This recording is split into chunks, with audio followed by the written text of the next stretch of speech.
kerak, shak bo'lish kerak. Ana keyin shunaqa holatga keladi. Bular ichidan to'ldi-da hozir. İçidan to'ldi, lekin yana boqsangiz Yana o'saveradi. Yana boqaman. Endi mana va'da qilib qo'ydim, ro'zaga so'yaman deb. O'tgan kuni bittani so'ydim, ertaga mana shular ichidan bittasini so'yaman. Mana shu. Faqat quruq beraman. Yemlari mana shu quruq beriladi. Quruq. Bu qanday yem bunisi? Buni hozir tarkibida yemlarni ham hammasini yozaman. Hashakni ham yozaman-da. Hozir bu pishirmasdan, misol men orcha rasxod qilmayman.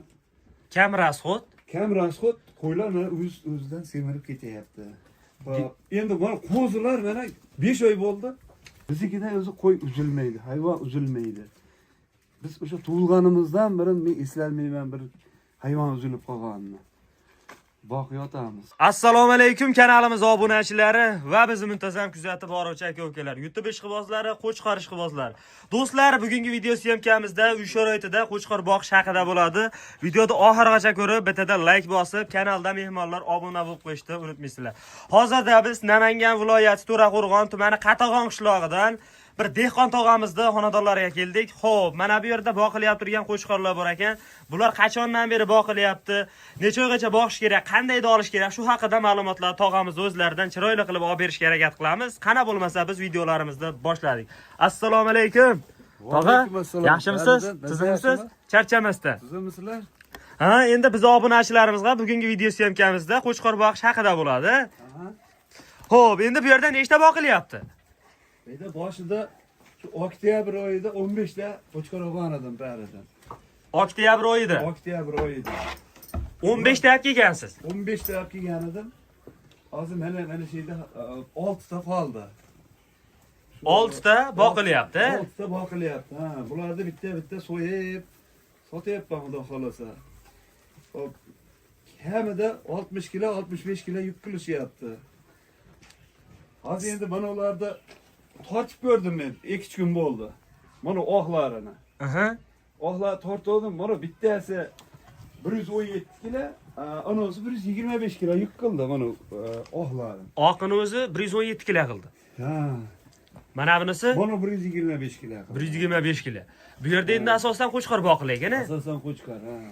Sir bo'lmasa nech pulda olodingiz bularni? Bularni men Qirg'izning qo'ylari 3 milliondan bundan 5 oy oldin 3 milliondan akam olib kelib bergan. 3 milliondan. 5 oy oldin. 5 oy oldin.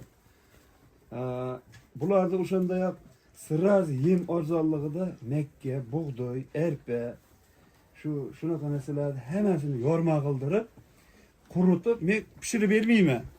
Men faqat quruq beraman mana. Mana shu. Faqat quruq beraman. Yemlari mana shu quruq beriladi. Quruq. Bu qanday yem bunisi? Buni hozir tarkibida u makka, bug'doy, arpa, shipirga urug'di. Shuni yorma qildirib 2 mahal beraman. Mana shu ertalab 1 kilo, kechqurun 1 kilo, 2 kilo yeydi har bitta qo'chqorni. Har bittasi 2 kilodan yeydi. Kuniga. Kuniga. Endi bularni hozir mana endi foydasini mana o'zi ko'rib turibsiz. O'zi oldi mana. Chiroyli bo'lib, zo'r bo'lib o'sibdi, lekin kiloga ham yaxshi ketdi, lekin 5 oy bo'ladigan bo'lsa, misol uchun kamida 75 kilo. Ertaga xudo xolasa bittasini so'yaman yana. Ha, ertaga yana bittasi so'yiladi buni. Mana so'yaman ertaga. Lekin janavarlar bittasini so'yaman. o'ta katta bo'lib ketibdi bu qo'ylar. 3 milliondan olgan bo'lsangiz 5 oy oldin, hozir 5 oy bo'ldi, rosa. Shishak olgan edim bularni. Mana qo'zilarni, mana qo'zilar. 24 dan olganman. Bular endi qo'zilar hali qo'y bo'g'incha, qo'chqor bo'g'incha bor. endi biz obunachilarimizga qandayda olishda shunaqa zo'r foyda qiladi. Bu hozir vaqti zo'r deganda, to'g'rimi? Zo'r degani-da, xudo xolasa foydani ham o'sha misol uchun 3 milliondan olgan narsa mana shu hozir 7,5 million pul bo'lyaptimi? 7,5 million pul bo'lgandan keyin toza 3 million pul tashayapti. Ko'zim ko'rgan. Toza. Rasxodlaringizdan tashqari. Rasxodlardan tashqari, misol uchun men yemlarni ham hammasini yozaman. Hashakni ham yozaman-da. Hozir bu pishirmasdan, misol men orcha rasxod qilmayman. Kam rasxod? Kam rasxod qo'ylar mana o'zidan semirib ketyapti. Endi mana qo'zilar mana 5 oy bo'ldi. hali nima bo'lgan yo'q. Hali o'zgargani yo'q. Ha. Shah boqorish kerak ekan. Shahlarni mana boqyotibman. Bu qirg'izniki tabora o'sha suyak katta bo'lar ekanda, sekin ichidan yoq qilib o'zi lap etib yuzaga chiqazib berar ekan. Yaxshi xudo xolasa.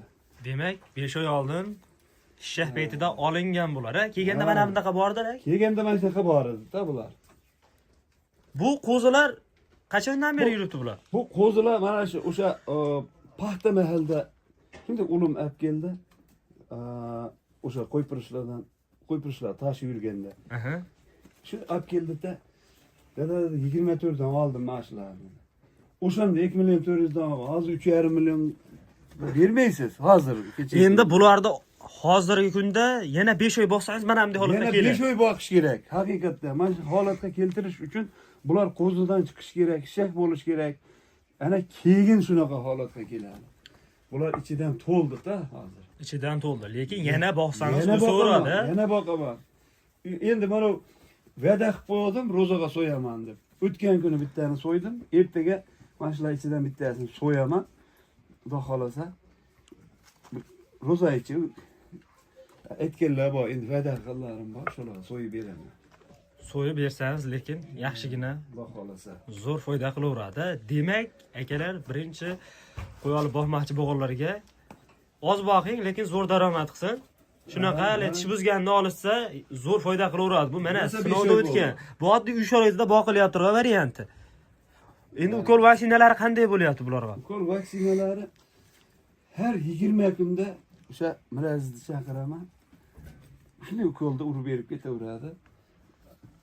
Yaxshi, qo'ylarim birortasi bir oqsab nima bo'lgan yo'q. Shu qirg'izdan tushganda ama boshida qiynadi. Oqsab. Lekin hali sharoitga ham ko'nib olguncha ancha vaqt ketib qoladi, lekin sharoitga ko'nib olgandan keyin uyog'iga ketaveradi. Ketaveradi, yaxshi. Zo'r tog'a. Mana shunday qo'y boqish. Necha yildan beri endi qo'y boqasiz? Endi bu qo'yni bizni ota bobomiz, men dadamda otalari o'zi qassob bo'lishgan. Men o'zim ham qassobman. Biznikida o'zi qo'y uzilmaydi, hayvon uzilmaydi. Biz o'sha tug'ilganimizdan beri men eslolmayman bir hayvon uzilib qolganini. Boqyotamiz. Lekin tajriba bor. Bor, xudo xolasa. Misol uchun 10 ta olib keldingizmi, birinchi qo'yni olib kelgandan keyin nimasiga e'tibor berish kerak? Qo'yni olib kelgandan keyin shu bir buni shu bir chiroyiga qarash kerak. O'zimda bir shomi past bo'ladi, bir qulog'i katta, bir o'zi ko'rganda bilasizda, odam. Lekin bitta tog'amiz aytganlaridek, qo'yni olib keldingizmi, misol uchun ikkitish mana shunday holatda kelsa, u tog'amiz erinmasdan tortib, kilolarigacha yozib qo'ygan ekanlar. 3-4 oy boqsa, misol uchun kim olib turib boqsa ham daftarga yozib qo'ysa, o'zgargan chiqib kelaverar ekan o'zi. To'g'ri. Dekabr oyida tortganimda 89 kilo edi mana shu. Mana bunisi. 89 kilo. Men tortganim yo'q. Men faqat buni ikkala ohda ishqivoschilikda o'sha har 20 kunda bir tortib qo'yyapman. Har 21 kunda bir. 20 kunda shu tortib, mana tarozilarimiz hech bir alay qilmayman. Tarozi ham shu yerda yonida turar ekan buni. Taroz tortib beraman yemni ham. Yemlari ham tortib berilar ekan lekin. Endi erta Xudoyim nasib qilsa, mana qo'ra qildik. O'sha qo'raga hozir qo'ylarni qolmayotibmiz. Bular ham o'tadi. Aydaligilar bor. Men qirg'izni buzovlarda olganman kuzda. Og'il to'la buzuv solishtiryapman hozir. Qani shularni olgan paytimda buzov olganman, qo'y olganman. Bularni foydasini bilaman. Qaysida yaxshi bo'ladi? Qaysi biridan zo'r foyda qiladi, lekin hayvon boqib ham tirikchilik qilsa bo'laveradi, ha? Bo'laveradi. Uy sharoitida shunday bir qarab, ko'ngildan chiqarib, chiroyli qarab, qiziqish bilan qaralsa, o'sha Rossiyani pulini beradi. 10 ta 15 ta 20 ta boqsangiz zo'r daromad qilib beraveradi. Mana endi ilojini boricha birinchi ozginada 2 ta 3 tadan boshlanib, u yog'iga sekin-sekin ko'payib ketadi. Birdaniga 20 ta 30 ta boqadigan odam kam. Ayniqsa uy sharoitida. Sekin-sekin qo'y boqib mana shunday o'zgarsa, u yog'i zo'r daromad ketaveradi. Xo'p, endi bugungi videolarimizga shular, qo'ldan kelgancha sizdan ham maslahatlarni oldik. Keyingi videolarimizda akalar ko'rishguncha salomat bo'lasizlar. Bittadan like bosib, kanalga obuna bo'lib qo'yishni unutmaysizlar. Mana oddiy uy sharoitida boqiladigan variantini sizlarga qisqacha ko'rsatib o'tib ketdik. Uy sharoitida shunday zo'r foyda qilamiz deganlarga video tashlab qo'yasizlar.